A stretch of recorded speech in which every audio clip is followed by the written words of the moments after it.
good morning. How are you today? Great. Great. I always like to start out each morning, since you've had a chance to think about and perhaps digest some of the information here. And if you have any questions to start out the morning, having gone through day one, or anything you'd like to share about the experience today.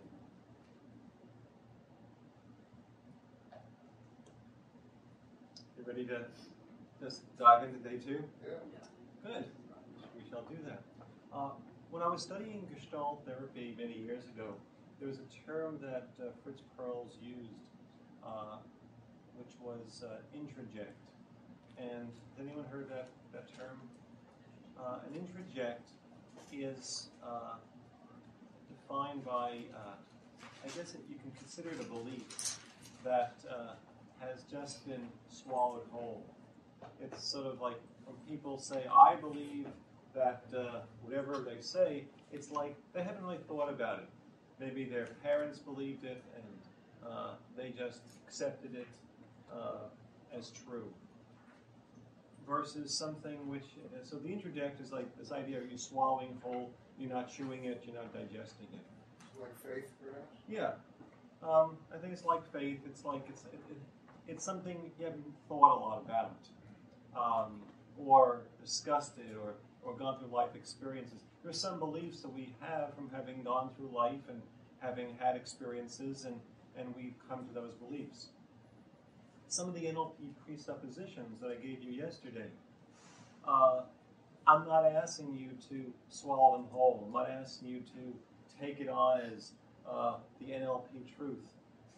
But I am asking you to, think about those ideas, think about those presuppositions, and just considering what it's like to operate from that perspective. And over the course of these 3 weeks, to begin to, and maybe over the course of a lifetime, to think about how they work or don't work, how they're useful or not useful. It's really important for me that you take on some of these ideas, trying them on, and decide for yourself how useful they are for you or not, as opposed to, this is how things are. It really, for me, it's the difference between a cult and not a cult. In a cult, everybody sort of takes on this group thing, and everybody has to believe the same thing. And if you don't believe it, you're excommunicated from the group. You don't belong. You have to fit in. For me, NLP is about being an individual, being yourself, and it's taking on some of these ideas to the extent that they work for you and they're useful in your life. And a few years ago, we did a postmaster practitioner training in which I asked the group to talk about the downside of the presuppositions, where they're not useful. So I think it's important to be able to pay attention to the ideas being presented, and I'll be as explicit as possible about them so we can discuss them. And you have a chance to discuss them among yourselves and work with them. Claude? I thought of one question about yesterday, something that we did. Mm-hmm. When we first started out doing the problem versus outcome, Yes. we did something that I think you called a breaking of a state. Yes. Why? Okay. If you remember, in between the two sets of questions, I asked you the set of problem questions and the set of outcome questions. And in between, I said, I'd like to invite you to stand up and to breathe and stretch a bit. I'll answer the question, but before I do, do you have a suspicion or an idea of why I did it? Would you share that? Okay. I think that in asking the first set of questions, we had certain preconceived notions, or we were affected or triggered by those questions. And that affected us not only mentally, but also physically and emotionally. Yeah.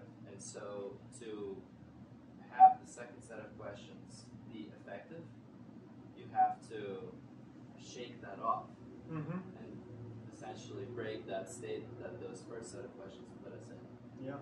in order for the second set to be able to have their magical effect. I couldn't have said it any better. So yes, your assumption is correct.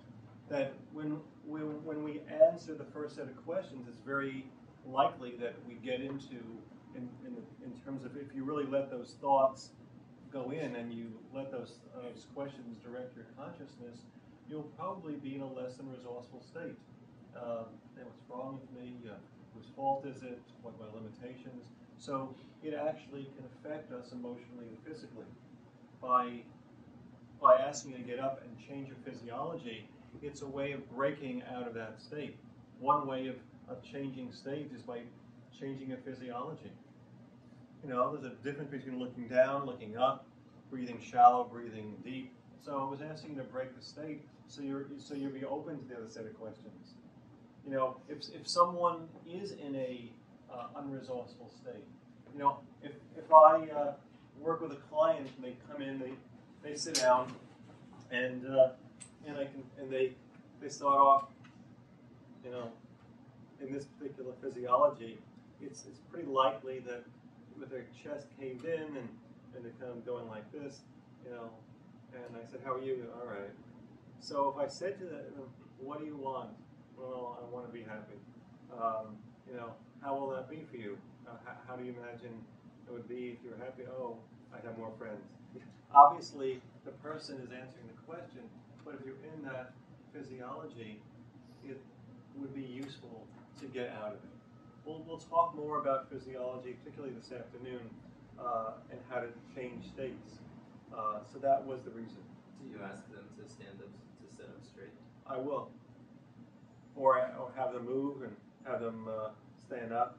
So there are things I will do. But basically, if a person is in an unresourceful physiology, there's going to be a limitation to what they can process. So I might ask them to stand up and change their physiology. I'll say, that's not a really useful physiology. Are you willing to get up and breathe and take a deep breath, or to move around, or to move your hands a bit? Yeah. Stand on your head. Okay. Now, there is actually, before we move on to the first topic today, I did want to mention one other presupposition. I mentioned most of the presuppositions in NLP, and they are written in your book under NLP assumptions.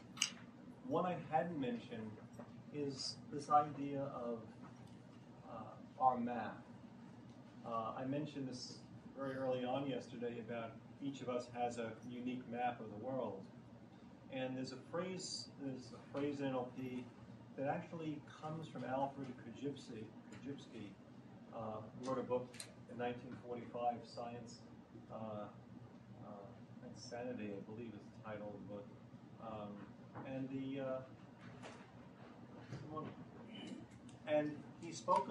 used the phrase, the map is not the territory. And this idea that, think about it for a moment, the map is not the territory. What does that mean? What does it mean that the map is not the territory? Tanya, do you have an idea? It's the same as the menu is not the lunch. That's right. It's the same, it's a different metaphor. The menu is not the meal. You know, it's like there's the menu and then there's the meal, and they're not the same thing. Or the word is not the experience. Language is not experience. The map is not the territory. How are you going to say? I was just going to say it's a symbolic representation of it. That's all. Mm-hmm. And to understand, you know, you don't eat the menu. There's the map of the territory, and whatever it is that is out here in the world, we have our map. In NLP, one of the things that we're changing when someone says, I want to feel more confident, or I want to have a different perspective, what we're changing is not the world. We're changing our map. The whole area of NLP is about examining our map and changing the map. Now, the map is not the territory, but when you do change the map, when you do change your outlook, when you do frame things in a different way, it actually has an impact on the territory. How you look at things. So, for example, if you see, have a challenge and you believe, I can do it, it will lead to certain actions. If you believe you can't do it, it will lead to other actions. So our map does affect the territory. As a matter of fact, you could say that in NLP, the map is the NLP territory. So you could think of it in that way, that that's the territory we're exploring in this course, the territory of the map, and begin to examine it and to pay more exquisite attention to it so that we have more choices. Okay?